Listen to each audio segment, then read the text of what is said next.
By the way, I want to thank you for calling Josefina to set up the interview, because it was going to seem super complicated, being as I don't speak Spanish.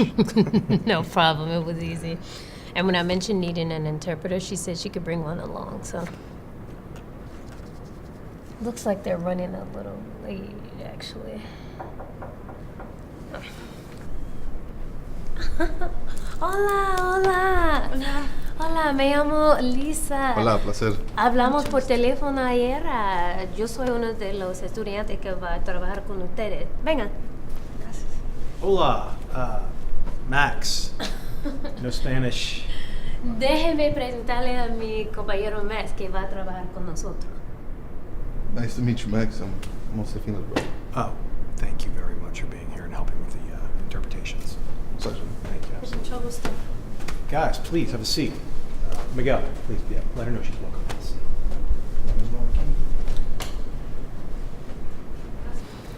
Gracias.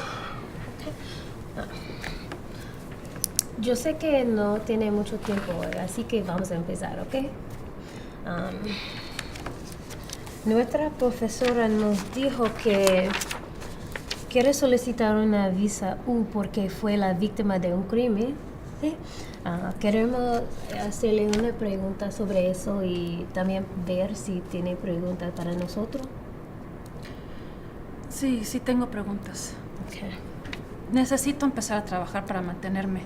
Mi hermano Miguel me ha estado manteniendo, pero necesito aportar algo. ¿Cuánto tiempo se tarda el proceso? Bueno, I'm sorry, Miguel. Can you please make sure that everything that is said in Spanish is repeated word for word, and also that everything that I or Lisa say is in English? Oh, hey, not a problem. She just wants to know how long the process is going to take. That is a very important question, and I'm sorry to say that process can take a long time. The first step is to figure out if we can actually help her apply. And then we have to gather enough evidence to build a strong case. And then, once we're able to complete the application for the U visa, it can take the immigration agency many years to make a final decision. Okay, dice que el proceso puede tardar mucho tiempo. Miguel, we forgot to mention this earlier, but in the interview there are some best practices for interpretation. That means, using first person instead of third person. So when I, Max, or Josefina use the first person, then use the first person instead of saying he said or she said. Okay? And also, try to repeat what we say exactly word for word instead of summarizing. We can talk in shorter sentences if that helps. Does that make sense? Truthfully, not really, but I'll try. Oh, this may help too. We have some ground rules here for interpretation, and I'll speak in English so it's less confusing. Josefina, as mentioned earlier, we want to talk a little bit about the crime that you suffered, so we can understand if you can apply for the U visa. Quieren hablar sobre el crimen que sufriste para ver si puedes aplicar por la visa U. Miguel, here's a pen and paper. This actually might help with the interpretation, maybe so you don't forget anything. And also, please remember to use the first person when we do. Today, we plan to ask just a few questions. We want to understand about your life before you came to the U.S., and to understand a few details of the crime that you suffered here in the U.S. Quieren hacerle algunas preguntas para entender su vida antes de llegar a los Estados Unidos y entender algunos detalles sobre el crimen que sufriste. Josefina, U visas are for people who have suffered a lot because they have been victims of a specific crime here in the United States. We need to find out a few details of what happened to you to see if you fit within those U.S. requirements. Las visas U son para personas que han sufrido mucho, han sido víctimas de un crimen específico aquí en los Estados Unidos y necesitan algunos detalles sobre lo que le pasó a usted para ver si cae bajo de los requisitos para sacar la visa U. Before we hear more of your story, Josefina, I wanted to clear up a couple things we were unclear about on your intake sheet. Dice que antes de escuchar más de tu historia, quieren saber quieren aclarar unas cosas que pusiste en tu forma. Yeah, it says here that you suffered domestic violence for many years from your husband in El Salvador. I'm really sorry to hear that. One more thing that's really important about the U visa is that it depends on the crime that was suffered here in the in los Estados Unidos and the United States. But the only thing we have right here is a police report. It's attached, but it only mentions your roommate, Carla. Is the fight with Carla the only time you found a police report here in the United States, or was your husband ever here in the U.S.? Están preguntando por la violencia doméstica y a ver si hizo un reporte con la policía aquí. Look, I know the answer to that. Right? The only time that she called the cops here was when she had the issue with her roommate, Carla. The stuff with her husband, that happened in El Salvador. She wouldn't have called the cops here. Plus, the police over there in El Salvador, they don't care about women. Okay, but we really need to clear this up. Josefina, can you tell us a little bit more? What exactly was your relationship with Carla? Relationship? What do you mean when you say relationship? Are you trying to say that my sister was with Carla? My family doesn't do things like that.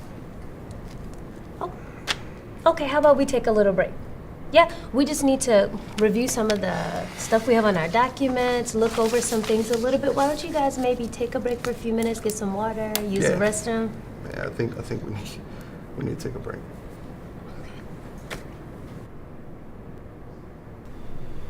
This is not going well. His comment was super messed up. Yeah. Maybe we should have had a conversation with him before. God, he's so terrible. Adding things, summarizing things, explaining stuff, using the third person. You know, the worst part is I don't think Josefina could be really comfortable with her brother in there. And it's not even really confidential. Well, now we have to decide where do we go next. Do we cancel the meeting? You could be the interpreter. What do you think about that? I don't know about that. It's I feel like we really ought to respect Josefina's time and build a strong relationship, but I feel like canceling might undermine that. But also, if you're the one asking all the questions and then I'm just the interpreter, and you know, I think that also undermines me as her representative. Maybe we could get one of those volunteer interpreters.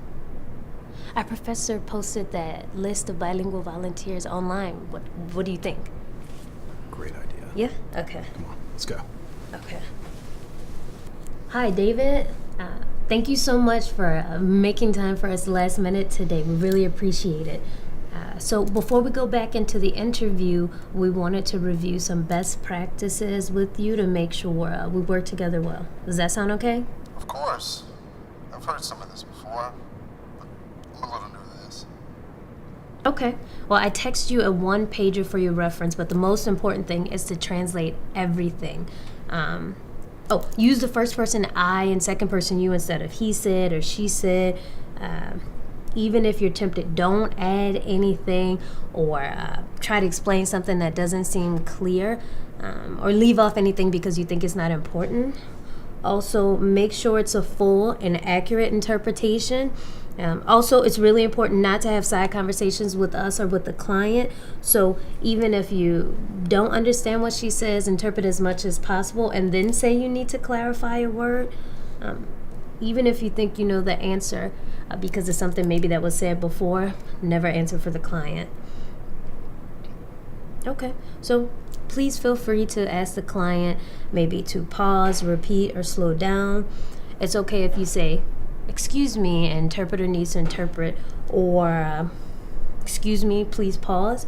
So that way you can control the pace and make sure everything is accurately translated. If you need a break, please do let us know. Is there anything you want to ask us?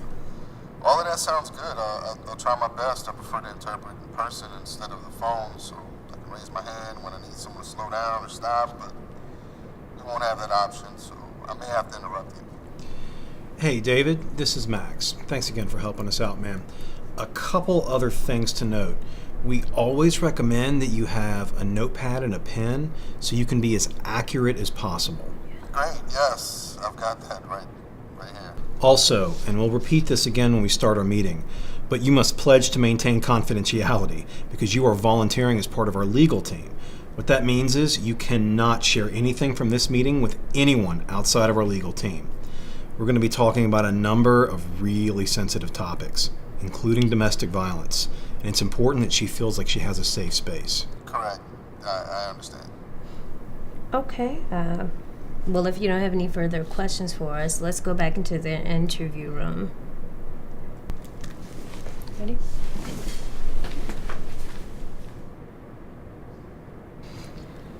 Hi, Miguel and Josefina. Thank you for your patience. I want to introduce you to David, who's on the phone. He volunteers with our office as an interpreter. Hola, Miguel y Josefina, gracias por su paciencia.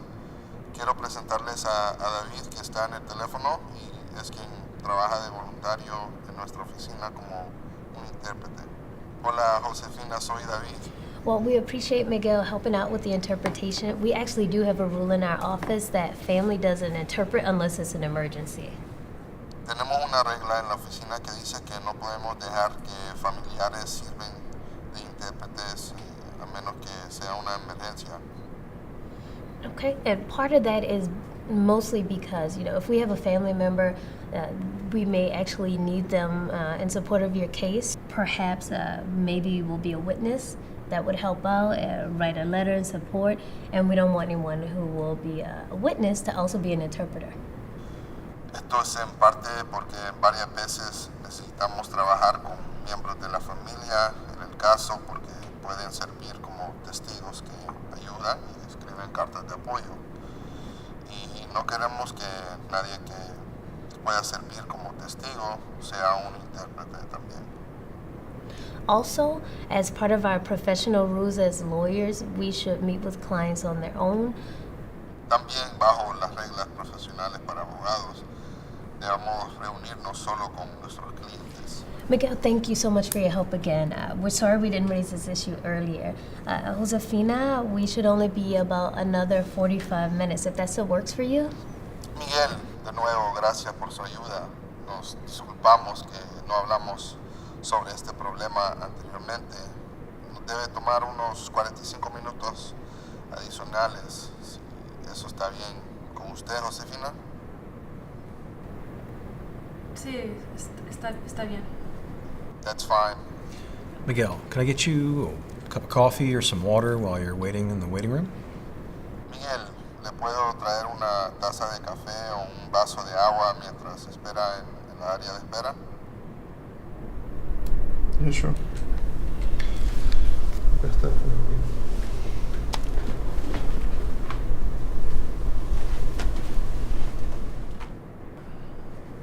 Thank you, Josefina, for your patience. Josefina, gracias por su paciencia. As I mentioned earlier, one of the reasons why we don't use an interpreter who is a family or a friend is because everything we talk about in this room is private. We won't discuss anything outside of our legal office without your permission. It's really important for your case that you feel comfortable in. Un momento, 1 minute to interpret. Como le mencioné anteriormente, una de las razones por la cual queremos usar un intérprete que no es un familiar o un amigo es porque todo lo que hablamos aquí es confidencial. Esto significa que todo lo que nos diga es privado. Nosotros no vamos a decirle nada a nadie que no sea de nuestra oficina legal sin su permiso. Es bien importante para su caso que usted se sienta cómoda. Y Lisa, you can continue. We want you to be comfortable and totally open with us. David, as a part of our team, will keep everything confidential too. Queremos que se sienta cómoda y totalmente en confianza con nosotros. David, siendo parte de nuestro equipo, va a mantener todo en privado también. What can we do to make you more comfortable? ¿Qué podemos hacer para que se sienta más cómoda? Sí, gracias. Estoy cómoda. Agradezco su ayuda y su apoyo. I'm comfortable. Thank you for your support. I'm grateful to have your help. If you need anything, paper, pencil, a break, please let us know. Or if there are any topics you don't want to talk about, Si necesita algo, papel, lápiz, un descanso, por favor déjenos saber. O si hay algunos temas que no quiera discutir. Está bien. Solamente que no me gustaría hablar de Carla. Es muy difícil hablar de lo que pasó entre nosotras. If it's okay, I'd rather not talk about Carla today. It's hard to talk about what happened between us. we don't have to focus on Carla today. We do need to discuss a little bit more about your history before coming to the States. We will eventually have to talk about the crime you suffered, but we can do that next time. No tenemos que enfocarnos en Carla hoy. Tenemos algunas preguntas sobre su historia antes de llegar a los Estados Unidos. Eventualmente vamos a tener que hablar del crimen que sufrió, pero podemos hacer eso la próxima vez. Before we get started, we want to make sure that you understand David the interpreter. Sometimes someone can have an accent or a tone that makes them hard to understand. Antes de comenzar, queremos asegurarnos que entienda a David, el intérprete. A veces alguien puede tener un acento o un tono que sea difícil de entender. No, sí lo entiendo. Es bien claro. No, I understand him very well. He's very clear. We've asked David to repeat what you say word for word, and he will say exactly what we are telling you. But if you don't understand us or him, let us know. Le hemos pedido a David que repita todo lo que usted diga, palabra por palabra, y él le va a decir exactamente lo que le digamos a usted. Pero si no nos entiende o a él, déjenos saber. Okay. Okay. We would like to hear about your decision to come to the United States and how you got here. Queremos escuchar sobre su decisión de venir a los Estados Unidos y cómo llegó aquí. Fue una decisión muy difícil, pero sabía que para sobrevivir tenía que hacerlo. Mi esposo, él amenazó con matarme. Sabía que yo no lo amaba y me quería controlar. Era como si yo fuera de su propiedad. Sabía de mí, de que yo no quería estar con él y me atacó. Viví varios años así. Pero yo sabía que tenía que dejarlo y encontrar una manera de escapar para salvar mi propia vida. Ahorré dinero y... I'm so sorry, I don't mean to interrupt. Everything you're saying is very important and we don't want to miss anything. David, could you please repeat what I said and then interpret Josefina's answer? Disculpa, no quiero interrumpirla, pero quiero asegurarme de que no nos perdamos nada de lo que está diciendo porque es bien importante. David, ¿puede repetir lo que le he dicho y después traducir la contestación de Josefina? It was a very difficult decision, but I knew to survive I had to. My husband, he threatened to kill me. He knew I didn't love him, and he wanted to control me. It was like his property. He knew about me, that I didn't want to be with him, and he attacked me. I lived for years like that. But I knew I had to leave, find a way to escape, to save my own life, save money. Thank you for sharing this with us, Josefina. I know this can be very difficult to talk about. Please try and continue and try to remember to pause for the interpreter. And we were at you saved money to escape. Gracias por compartir esto con nosotros, Josefina. Sabemos que es difícil de discutir, pero por favor continúe y trate de acordarse de parar para poder traducir. Usted nos dijo que ahorró dinero para escapar. Ahorré lo más que pude. Después escuché de alguien en mi pueblo que sabía cómo cruzar, que conocía a la bestia y se aseguraría de que lo lográramos. Un momento. I'd like to ask the follow-up question because I don't understand what she's saying. Before clarification, can you interpret what you did understand? Well, she said she saved as much as she could, but wanted to find someone in the village to help her get through. And it sounded like she said someone who knows the beast, which doesn't make any sense. Yeah, that's what I heard too. As a reminder, try to remember to use I instead of she. Oh, right. We want to ask you to clarify what you just said. Did you say something about someone who knows the beast? Well, who is the beast? Queremos pedirle que aclare lo que nos acaba de decir. Usted dijo que alguien que conoce la bestia. ¿Quién es la bestia? La bestia es el tren que nos lleva a través de México. Es peligroso. Personas pierden la vida al caer del tren y hay criminales y pandillas que se aprovechan de los inmigrantes tratando de llegar a salvo.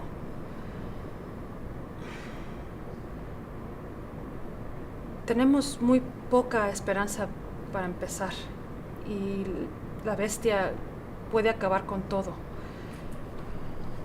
Fue un viaje terrible, pero lo logramos. Un momento. The beast is the train that takes us through Mexico. It's dangerous. People lose their lives who fall off, and there are criminals and gangs who take advantage of immigrants who are trying to make their way to safety. We have so little hope as it is, and the beast can take it all away.